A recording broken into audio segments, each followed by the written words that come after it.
Hi there, I'm Layla Burgess, and this is my EDST 1500 observation report.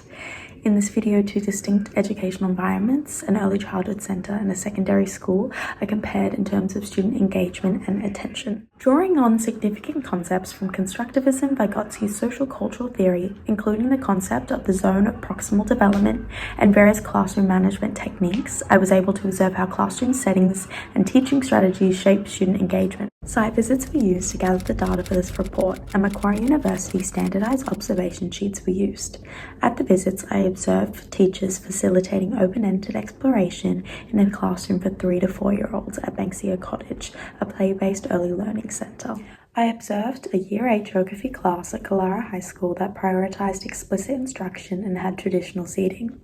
I chose 2 students with varying levels of engagement for each setting in order to examine the effect of pedagogy on physical space on their participation and attention span. At Banksia Cottage, student A, a highly verbal 4-year-old, comfortably moved between learning areas, particularly the dramatic play area. The interest was maintained when they interacted with peers and used real-life props.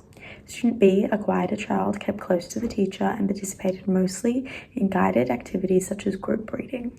At Kalara High, student A appeared uninterested, arriving 10 minutes late to class and frequently indulging in off-topic activities on their laptop and checking their phone.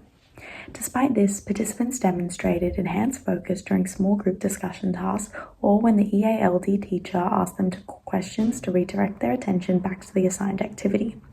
Student B remained attentive throughout, most likely due to his own positioning in the classroom, alone up the front near the teacher's desk.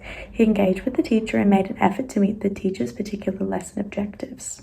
These findings indicate that autonomy, peer interaction, and scaffolding play important roles in determining involvement in both environments. Banksia Cottage follows a play-based, child-focused model of education aligned with the early years learning framework and promotes learning through relationship, sustainability, and inclusive practices. My early childhood observation at Banksia Cottage reinforced key ideas from Vygotsky's social cultural theory. Student A, a confident 4-year-old, led a cafe dramatic play, assigning roles like waiter and customer and using play props to take orders and prepare food. Through peer interaction and imaginative dialogue, they demonstrated how understanding is developed through shared activity, aligning with Vygotsky's view that learning is mediated through social collaboration and the co-construction of meaning within a cultural context. The educator later extended this play by encouraging the children to write a cafe menu, further scaffolding the learning while allowing it to remain child-directed. The open, flexible layout at Banksia Cottage supported child agency and self-selection of activities consistent with Malaguzzi's concept of the environment as the third teacher. This philosophy was evident in my observation where student A actively engaged with open-ended materials in a dramatic play space, and student B was supported through close educator guidance in structured learning moments. The educator's role in scaffolding student B's attention through gentle prompts during story time demonstrates the importance of responsive adult facilitation within the zone of proximal development. This aligns with Fleer, who argues that educators co-construct meaning with children by guiding attention through shared intentionality. These practices reflect the center's holistic and research-informed approach to early learning. In contrast, the high school observation showed that student engagement is sensitive to both instructional style and autonomy.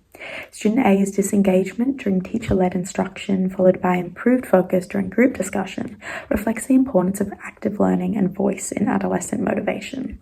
Constructivist theory emphasizes that learners actively build knowledge through interaction and ownership of the learning process. The increased engagement in student-directed tasks supports this view. In contrast to Banksia Cottage, the fixed row-based seating in the high school appeared to constrain interaction, which may have contributed to the passive behaviors seen. Both cases suggest that engagement is not only a function of student disposition, but also the relational, pedagogical, and environmental context.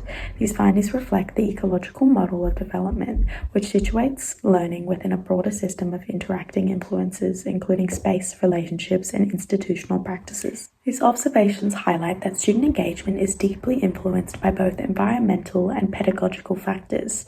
Educators who incorporate meaningful peer interaction, responsive scaffolding, and flexible classroom design can foster deeper attention and participation. This process reinforced my belief in adapting teaching practices to developmental stages and individual needs, and it deepened my appreciation for theory-informed observation within teacher practice. Thank you.